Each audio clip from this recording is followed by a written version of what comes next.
বাংলাদেশের সবচেয়ে চর্চিত এবং ঘৃণ্য শব্দবন্ধ বোধহয় আয়নাঘর। কি এই আয়নাঘর?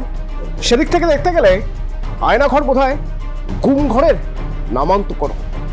কিন্তু আয়নাঘর কেন করা হয়? আসলে একটা মানুষকে শারীরিক অত্যাচারের পাশাপাশি এতটাই মানসিক অত্যাচার করা হয় যেন সে ভীষণভাবে নিঃস্ব, একা মনে করে নিজেকে। কেমন একা? না, একটা ঘরের মধ্যে তাকে রাখা হলে চারদিকে যেন শুধু আয়নার মতো নিজেকে দেখতে পায়। ঠিক এতটাই নিঃস্ব করে দেওয়া হবে বলে বোধহয় ওই গুম ঘরের নাম দেওয়া হয় আয়নাঘর। অন্তত আয়নাঘর থেকে 2-3 জন যারা বেরিয়ে এসেছেন তারা এরকমই দাবি করছেন। কি হতো ওই আয়নাঘরে? আয়নাঘর মাটির নিচে থাকতো। যাদের উপর দেশদ্রোহিতার অপরাধ রয়েছে, যারা দেশ বলা বোধহয় ভুল, যারা পার্টির বদনাম করছে, পার্টির সমালোচনা করছে। কোন পার্টি? আওয়ামী লীগ। শেখ হাসিনা সরকারের সমালোচনা যারা করবে তাদের জায়গা হবে আয়নাঘরে। এরকমই মত ছিল। এই চলই নাকি ছিল হাসিনা সরকারের আমলে। এবং 2010 সালের পর থেকে নাকি অন্তত 650 থেকে 700 জনের কোনো হদিশ পাওয়া যায়নি রাতারাতি। কেন? তাদের ঠাঁই হয়েছিল নাকি আয়নাঘরে। আয়নাঘর থেকে যারা বেরিয়েছেন তারাও নাকি ঠিকমতো বলতে পারেন না যে ঠিক কি কি হয়েছে তাদের সঙ্গে। এমন একটা ট্রমার মধ্যে দিয়ে তারা যান। অনেকে আছেন যারা 10 বছর আয়নাঘরে কাটিয়ে এসেছেন। আচ্ছা, আয়নাঘর ঠিক কোথায়? ঢাকারই নাকি 23টা এমন জায়গা রয়েছে যেখানে আয়নাঘর রয়েছে। কোথায় থাকতে পারে?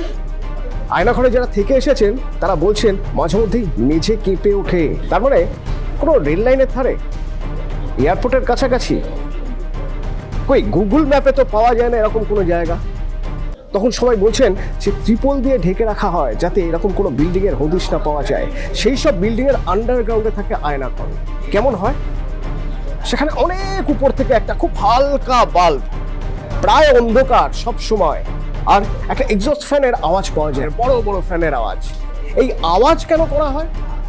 এতে নাকি ভিতরের অত্যাচারের শব্দ বাইরে পৌঁছবে না, আর বাইরের শব্দ ভিতরে পৌঁছবে না। আচ্ছা, বাইরের শব্দ ভিতরে পৌঁছলে কি সমস্যা হতো? না, সমস্যা হতো। তাহলে নাকি ভিতরে বন্দীরা বুঝে যেতেন যে তাদের ঠিক কোন জায়গায় রয়েছে, লোকেশন নাকি বুঝতে পারতেন। তাহলে তারা যদি বেরিয়ে যেতে পারেন কোনোদিন বা পালিয়ে যেতে পারেন কোনোদিন, তাহলে ঠিক বুঝে যেতেন আয়নাঘর কোথায়। হাসিনা সরকারের পতন হয়েছে 2024-এ। 2025 ফেব্রুয়ারি। এখনো পর্যন্ত তদারকি সরকার একটাও আয়নাঘর খুঁজে বার করতে পারেনি। তাহলে কি আয়নাঘর মিথ? সত্যি আয়নাঘর নেই? কদিন আগে 32 নম্বর ধানমন্ডি মুজিবুর রহমান বাড়ি একেবারে শেষ করে দেওয়া হলো, বলা যায় মাটিতে মিশিয়ে দেওয়া হলো। কিছু কিছু রড আর ইট যেগুলো রয়ে গিয়েছিল সেগুলো পরের দিন দেখা গেল সবাই নিয়ে চলে আসছেন যে যার মতো বাড়িতে। সেই জায়গাটা এমন হয়ে গেল সেখানে এখন নিয়মিত ঝালমুড়িওয়ালা বসছে, ঘুগনিওয়ালা বসছেন, মেলা বসে গেছে। লোকজন ভেঙে যাওয়া মুজিবুর রহমানের বাড়ি দেখতে যাচ্ছে আর সেখান থেকে ইট রড তুলে নিয়ে চলে আসছেন।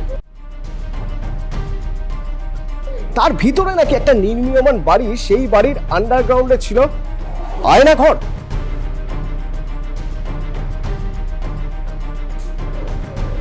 খবর রটে যাওয়ার সঙ্গে সঙ্গে সেখানে অনেক মানুষ পৌঁছে গেল। গিয়ে দেখা গেল দেখি নিচে তো জল, পুরো জলে ভর্তি। মাটির নিচে ঘর আছে ঠিকই, একতলা দোতলা, তার নিচে পুরোটা জল। তার মানে প্ল্যান করে জল দিয়ে ভর্তি করে দেওয়া হয়েছে। আওয়ামী লীগের লোকজন করে দিয়েছে যাতে আয়নাঘরের হদিশ না পাওয়া যায়। চলে আসুক দমকল। দমকল এলো, দমকল এসে সব জল বার করা হলো। কিন্তু সব জল বার করার পরেও দেখা গেল নিচে আরো 2-3টে তলা রয়েছে ঠিকই, কিন্তু না, ঘর তো কোনো নেই, আয়না ঘর তো নেই। তাহলে কি অন্য কোথাও আয়না ঘর রয়েছে? কোথায় রয়েছে? ওই যে বললাম, এখনো পর্যন্ত তদারকি সরকারের 6 মাস আয়না ঘরের হদিশ নেই। তাহলে কি আয়না ঘর শুধুই মিথ, নাকি সত্যি এরকম গুমঘর ছিল? যে গুমঘরগুলো কোথায় তা এখনো লোকেট করা যাচ্ছে। কিছু মানুষ তো সত্যি কথা বলছেন, যাদের দিনের পর দিন বন্দি করে রাখা হয়েছিল, যারা বেরিয়ে এসে বলছেন যে তারা ঠিক মনে করতে পারছেন না যে একটা বিশাল সময়ের মধ্যে দিয়ে তারা গিয়েছেন, তখন কখন দিন হতো কখন রাত হতো তারা শুধু চিৎকার শুনতে পেতেন, কাউকে টর্চার করা হচ্ছে, এর বেশি কিছু তারা বুঝতে পারতেন না। খাওয়া দাওয়ার কোনো ঠিক ছিল না।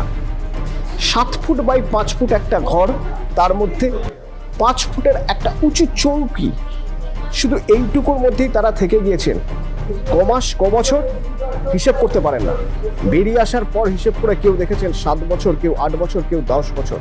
গুমঘর নয় তো কি, আর সেই গুমঘরকেই আয়নাঘর বলা হচ্ছে। হয়তো মাটির নিচে নেই, মাটির উপরেই রয়েছে, হয়তো বাংলাদেশেই রয়েছে, কোথাও না কোথাও রয়েছে। এই 3-4 জন যারা বেরিয়ে আসতে পেরেছেন, এবং আরো অনেকে আছেন যারা আয়নাঘর নামটাই মনে রাখতে চাইছেন না, কারণ মনে রাখলে ভবিষ্যতে বিপদে পড়তে হবে এই আশঙ্কায়। তাহলে সত্যি আয়নাঘর নেই?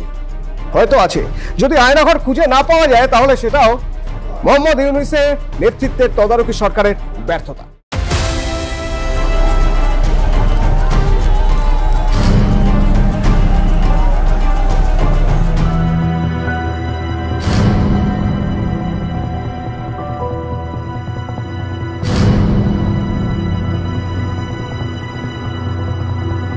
দ্বিতীয়বার আক্রমণের কেন্দ্রে ঢাকার 32 নম্বর ধানমন্ডির বাড়ি। শেখ মুজিবুর রহমানের স্মৃতি জড়ানো বাড়ি ভেঙে গুঁড়িয়ে দেওয়া হলো। শেখ হাসিনার অডিও বার্তার পরেই বুলডোজার দিয়ে শুরু হলো গুঁড়িয়ে দেওয়ার কাজ। রাত ভর চলে তাণ্ডব। ধানমন্ডির ইতিহাস থেকে মুছে দেওয়া হচ্ছে শেখ মুজিবুর রহমানের স্মৃতি বিজড়িত 32 নম্বর ধানমন্ডির বাড়ি। এমনকি গুঁড়িয়ে দেওয়া বাড়ির সামনে উল্লাস করতে দেখা গেছে মানুষকে। যে বাড়ি একসময় বাংলাদেশের বিপ্লবের আতুর ঘর বলে পরিচিত ছিল। বুধবার বাংলাদেশবাসীর উদ্দেশ্যে ভার্চুয়ালি ভাষণ দেন সে দেশের প্রাক্তন প্রধানমন্ত্রী শেখ হাসিনা। আমাদের মুক্তিযুদ্ধের ইতিহাস, আমাদের গৌরবের ইতিহাস, আমাদের বিজয়ের ইতিহাস, এই ইতিহাসকে মুছে ফেলতে পারবে না। আমি জানি এটা মুছে ফেলার চেষ্টা হচ্ছে। আমি তো আমার নিজের জন্য কিছু করতে যাইনি। একমাত্র 32 নম্বর বাড়িটা, সেটাও তো আমি জনগণকে দান করে দিয়েছি, আমরা 2 বোন। হ্যাঁ, জাতির পিতা পরিবারের নিরাপত্তা দেওয়ার জন্য একটা আইন করা হয়েছিল, সেই সূত্রে একটা বাড়ি রেহানাকে থাকতে দেওয়া হয়েছিল। আর আমার স্বামী, তিনিও চাকরিজীবী নিউক্লিয়ার সায়েন্টিস্ট ছিলেন, তার একটা বাড়ি 5 নম্বরে, যেটা জয়পুতুলের। আজকে সেই বাড়িও পুড়িয়ে দেওয়া হয়েছে। তার ভাষণ সম্প্রচারের কথা আগেই ঘোষণা করে আওয়ামী লীগ ও ছাত্রলীগ। তা নিয়ে হাসিনা বিরোধীদের ক্ষোভও বাড়ছিল ক্রমে ক্রমে। বুধবার হাসিনার ভাষণ শুরুর আগেই সেই রোষ গিয়ে পড়ে 32 নম্বর ধানমন্ডির বাড়িতে।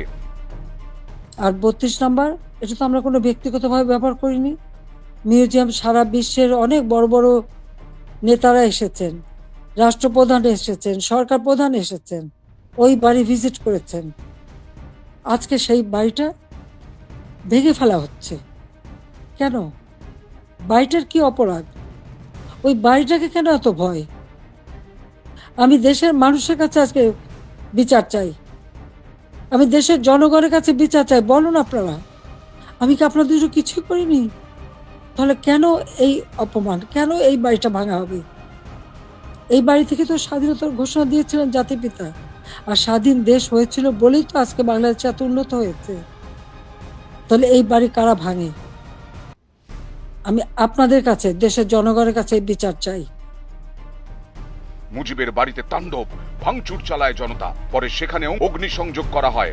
বঙ্গবন্ধুর শেষ স্মৃতিটুকু যখন ভাঙছে দানব সব যন্ত্র, তখন বাইরে উচ্ছ্বাস, স্লোগানে মত্ত সে দেশের মানুষই। গত 5ই আগস্ট বাংলাদেশের হাসিনা সরকারের পতন হয়।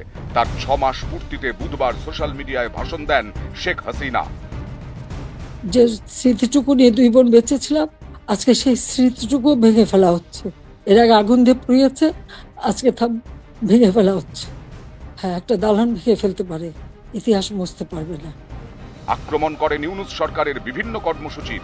সোনার বাংলাকে সন্ত্রাসের বাংলায় পরিণত করার দায় চাপান ইউনূস সরকারের ওপর। ঘুরে দাঁড়ানোর বার্তা দেন সমর্থকদের। বাংলাদেশকে ভালোবাসার বার্তাও দেন তিনি। হাসিনার ভার্চুয়াল বক্তৃতার কথা সমাজ মাধ্যমে প্রচারিত হওয়ার পরেই বুধবার বিকেলে ধানমন্ডির 32 নম্বরের বাড়িটি গুঁড়িয়ে দেওয়ার হুঁশিয়ারি দিয়ে ফেসবুকে একাধিক পোস্ট করেন ইনকিলাব মঞ্চের আহ্বায়ক ও জাতীয় নাগরিক কমিটির সদস্য শরীফ ওসমান হাদি। বাংলাদেশ ফ্যাসিবাদের তীর্থভূমি মুক্ত হবে বলেও বার্তা দেন। রাত গড়াতেই বুলডোজার এনে শুরু হয়ে যায় বাংলাদেশের মুক্তিযুদ্ধে প্রাণ পুরুষের স্মৃতি ধ্বংসের কাজ। যখন আমি দেশে ফিরতে পারবো ইনশাল্লাহ প্রত্যেকটা পরিবারের যা যা লাগে সব সহায়তা আমি দেব, আর হত্যাকারীদের বিচারও করব। আওয়ামী লীগের অফিসিয়াল পেজে ফের প্রাক্তন প্রধানমন্ত্রী শেখ হাসিনার ভার্চুয়াল ভাষণ। কাজে এলো না ইউনূসের হাসিনাকে উদ্দেশ্য করে ভাষণ না দেওয়ার বার্তা।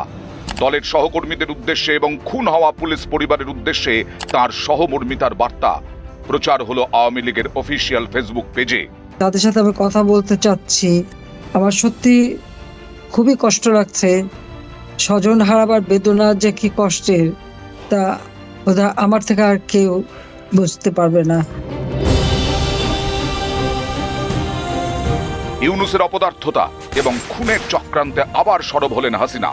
পরিস্থিতি স্বাভাবিক হলে তিনি দেশে ফিরে সমস্ত খুনের বিচার করবেন বলেও আশ্বাস দিলেন। এছাড়াও গভীর ষড়যন্ত্রের অভিযোগ আনলেন ইউনূসের বিরুদ্ধে।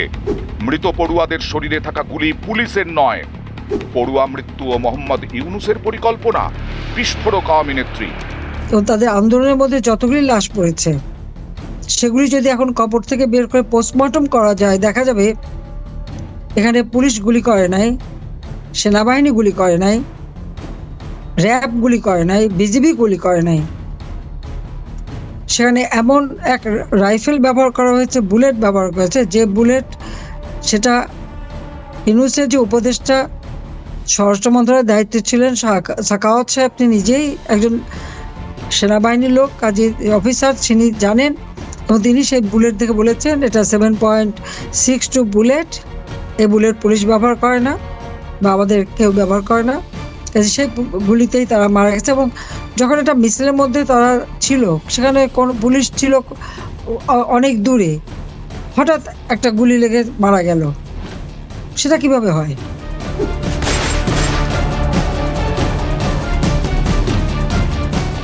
ফেসবুক বার্তায় দেশে আওয়ামী লীগের অবস্থা অনুকূল হলে তিনি ফিরবেন বলে কথা দিলেন হাসিনা। বর্তমানে বাংলাদেশের পরিস্থিতি হাসিনার পক্ষে নিরাপদ নয়। এছাড়া নিজের বক্তৃতার পরে কয়েকজন খুন হওয়া পুলিশ কর্মীর পরিবারের মহিলাদের সঙ্গেও কথা বলেন তিনি। আমার স্বামীকে হারাইছি, আমার ওদিকে স্বজনরা সবাই মুখ ফিরিয়ে নেয়, আর আমি যখন মরে যাব আমার 3টে সন্তান তো একদম শ্যাওলার মতো ভেসে বেরোবে। না, তোমার বেঁচে থাকতে হবে, তো বাচ্চাদের জন্য বেঁচে থাকতে হবে, আর ধৈর্য ধরতে হবে, মনে সাহস রাখতে হবে। আমি আছি তোমাদের, আমি অবশ্যই আমি দেখবো কতটুকু কি করতে পারি, করবো আমি। ফের মোহাম্মদ ইউনূসের বিরুদ্ধে বিস্ফোরক অভিযোগ করলেন হাসিনা। তিনি জানান, জুলাই আন্দোলন সম্পূর্ণ পূর্ব পরিকল্পিত এবং ইউনূসের মস্তিষ্কপ্রসূত। ইউনূসের সাহায্যকারীরা ইতিমধ্যেই স্বীকার করেছেন যে তারা পুলিশ হত্যা না করলে ও মেট্রো রেলে আগুন না লাগালে এই আন্দোলন সফল হতো না। হাসিনার দাবি, পুলিশ আন্দোলনের শুরু থেকে প্রতিবাদী ছাত্রদের পাশে ছিল, কোনো পুলিশ স্বতঃপ্রণোদিতভাবে গুলি চালায়নি। এমনকি আন্দোলনরত পড়ুয়াদের প্রথম থেকে সহযোগিতা করেছে পুলিশ, দাবি হাসিনার। মৃত পড়ুয়ার দেহ পরীক্ষা করলে জানা যাবে তাদের দেহে যে কার্তুজ আছে তা বাংলাদেশের পুলিশ, সেনা, বিজিবি কেউ ব্যবহার করে না। ওই গুলি এসেছিল অন্য কোনো রাইফেল থেকে। এমনকি হাসিনা এও জানান, ইউনূসের উপদেষ্টা স্বরাষ্ট্র মন্ত্রকের দায়িত্বে ছিলেন যে সাখাওয়াত সাহেব, তিনিও জানান এটি 7.62 বুলেট।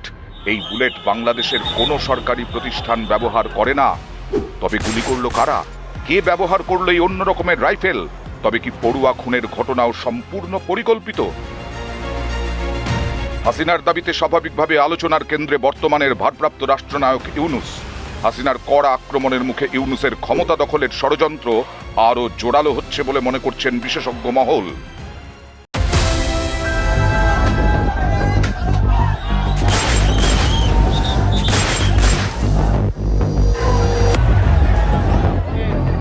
বাংলাদেশে জুলাইয়ে যে ঘটনা ঘটে গেছে 2024 সালে, তাতে প্রায় 1,500 জন মানুষের মৃত্যু হয়েছে বলে দাবি করছে বিভিন্ন সংস্থা।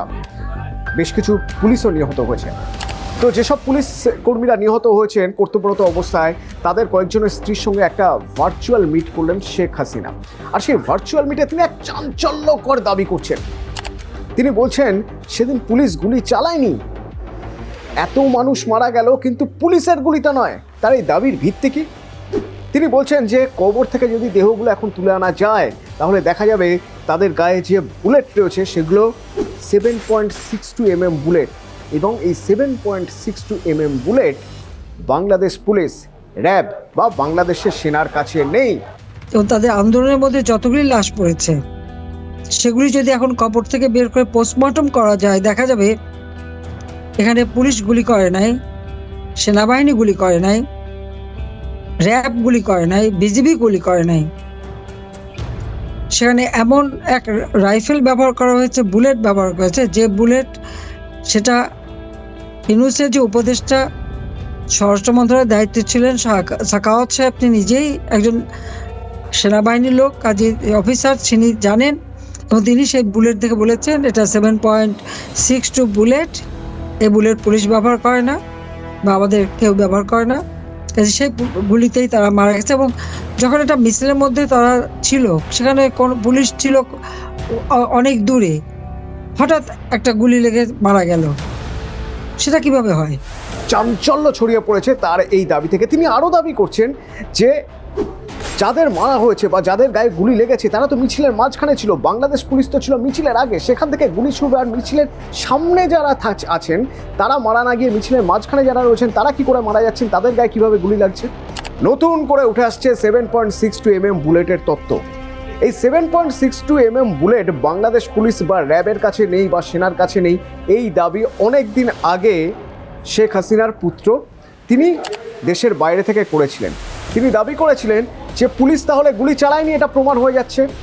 7.62 এই 7.62 এর অরিজিন কিন্তু 1945 সালে সোভিয়েত রাশিয়ায়, ন্যাটো অনুমোদিত। সুতরাং বিভিন্ন দেশে এই 7.62 বুলেট ব্যবহার করা হয়। ভারতে এক সময় হতো, এখন আর হয় না।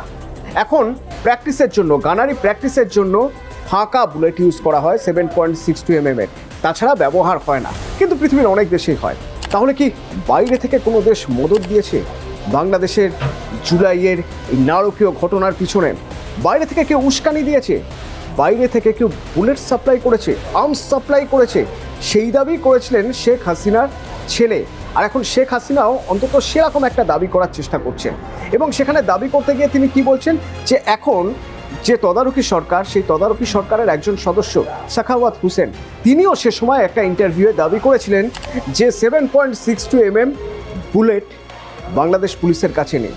কিন্তু এই তথ্য পুরোপুরি নির্ভুল নয়। তিনি সেই ইন্টারভিউতে দাবি করেছিলেন যে 7.62 বাংলাদেশ পুলিশের কাছে থাকার কথা নয়, কিন্তু থাকতেও পারে। এবং বিভিন্ন সংবাদ মাধ্যম কি বলছে? বিভিন্ন সংবাদ মাধ্যম বলছে 2019 সালে প্রথম বরাদ দেওয়া হয়েছিল, টেন্ডার ডাকা হয়েছিল এবং প্রচুর পরিমাণে 7.62 নেয় বাংলাদেশ। 2023 সালের রিপোর্ট বলছে প্রচুর পরিমাণে বরাদ দিয়ে এই 7.62 অ্যামুনেশন নেয় বাংলাদেশ। বাংলাদেশ পুলিশ 2024 সালেও টেন্ডার ডেকে প্রচুর পরিমাণে 7.62 অ্যামুনেশন নিয়েছে। তাহলে কোনটা ঠিক? এই বিভিন্ন তদন্তকারী সংস্থা বা বিভিন্ন সংবাদ মাধ্যম যেগুলো বলছে সেগুলো ঠিক, নাকি শেখ হাসিনা এখন সেদিনের সব দায় ছেড়ে ফেলার জন্য বাংলাদেশ পুলিশের কাছে 7.62 নেই এই দাবি করতে চাইছেন? এই প্রশ্ন উঠবে। এবং তদারকি সরকার এখনও বারবার করে বলে যাচ্ছে যে এটা গণহত্যা এবং এই দায় হাসিনা সরকারকে নিতেই হবে। সেই দায় ছেড়ে ফেলার চেষ্টা করছেন কি? 7.62 অ্যামুনেশন বাংলাদেশ পুলিশ, র্যাব এবং সেনার কাছে যে রয়েছে তার একাধিক তথ্য প্রমাণ ছবির মাধ্যমে দেখানো হয়েছে। বিভিন্ন সংবাদ মাধ্যম, তা বাংলাদেশের ভিতরের বা বাংলাদেশের বাইরের বিভিন্ন সংবাদ মাধ্যম দেখিয়েছে। এবং বাংলাদেশে একসময় যারা সেনার সঙ্গে যুক্ত ছিলেন, সে সেনাবাহিনীর সঙ্গে যুক্ত ছিলেন, তেমন বেশ কিছু মানুষকে দিয়ে সেগুলো প্রমাণও করানো হয়েছে। তারাও সেগুলো দেখে বলছেন হ্যাঁ এগুলোর মধ্যে অনেকগুলোই চায়না মেড। কিন্তু চায়না মেড 7.62 বাংলাদেশ পুলিশ ব্যবহার করে কখনো সখনো, সবসময় ব্যবহার করে এমন নয়, কিন্তু 7.62 বাংলাদেশ পুলিশ ব্যবহার করে। তাহলে শেখ হাসিনা কি এখন মুখ লুকোতে মিথ্যা কথা বলছেন? এ প্রশ্ন তুলছেন অনেকে।